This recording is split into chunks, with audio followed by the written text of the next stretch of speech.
When it comes to painting, there is the technique, and then there's the tool, which we all know is a paintbrush.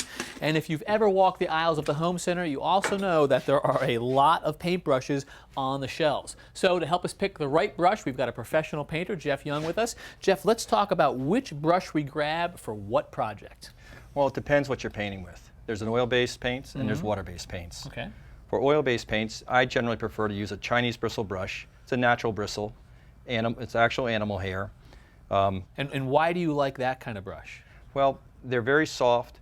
They tend to be a little bit stiffer than synthetic brushes. Yeah. They can push the heavy-bodied oil paints versus the lighter weight water-based paints. So you can move the paint around on whatever surface you're painting, apply a nice uniform coat. Now, if you ever use this in a water-based paint, you'll ruin the brush. It's just going to destroy it, right? That's right. The bristles will absorb the water. They'll expand, and it becomes basically a dust brush. Okay, so let's talk about what we use for a water-based paint. Well, for water-based paints, there's a synthetic brush. It's made out of nylon and polyester. Right. They don't absorb the paint. The paint tends to collect between these bristles, so they have to actually machine distress the bristles so that it delivers the paint in the same fashion as a Chinese bristle brush in a nice uniform coat. And so only for water-based paints here? No, you can actually use this in oil-based paint as well. Oh, you can. The only disadvantage is it's a little bit softer than the Chinese bristle. Right. But they've actually developed a new product which has a third type synthetic fiber. It's a little bit adds some stiffness to it, and my guys tend to prefer these over the Chinese bristle brushes. All right, that's good to know. So let's talk about what makes a good brush and what goes into, say, a cheaper brush. What are the characteristics that you're looking for? Well, the construction of the brush is important. It's pretty clear in this one here. You've got 3 nails going through a wood handle. On the cheaper brush, you've got a plastic handle.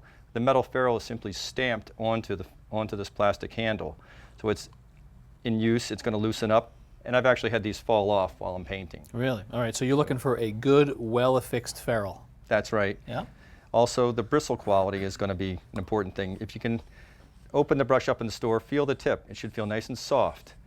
That's the part that's going to be applying the paint. That's the last part to touch the paint, and you want it to be nice and smooth. And you're saying on a nice brush that softness comes from it being distressed? Right. These are machine distressed. It's called flagging. Yeah. And it lets the paint release the paint in a nice, even fashion. Is that what explains the different color here on the tip? That's right. Wow, I never knew that. And so this guy doesn't have the different color. This has not been what you call flagged? Right. This is just simply machine chopped. Wow. So it's a straight cut. One of the other disadvantages with the cheaper brush is it tends to have fewer bristles as well. If you look inside the brush, you can see that piece of wood right there. That's right. That's the ferrule. That's a pretty big void. That's going to fill up with paint as you paint through the day, collect and run down your hand. You're going to be a mess at the end of the day. All right, and you're saying that I'm not going to see as much of a void in a nice brush like this? No, this is fairly full. You're paying a little extra, but you're getting a lot more. All right. Let's talk about cost very quickly, because you say we're going to pay a little extra. How much extra are we going to pay for a good brush versus a cheap brush? Probably about twice as much. Really? Okay. All right, good to know. One last thing is I want to talk to you about the shape here, because you brought a couple different kinds. We've got the square cut, and then we've got the angle cut. When are you reaching for one of these? Well, generally, I prefer a square cut if you're doing large amounts of surface. If you're painting clapboards on a house, barn board, you want a nice, something that you can go back and forth, apply major amount of paint. The angle brush tends to be used for more detail-oriented things like windows, if you have to get into corners and where you really want to have a nice, careful line. Yeah. This gives you a lot more control. So the angle brush is all about control for you. Mm-hmm. Great. All right. Well, I think I know what kind of brush I need to buy when I go to the store. Thank you very much. Well, thank you.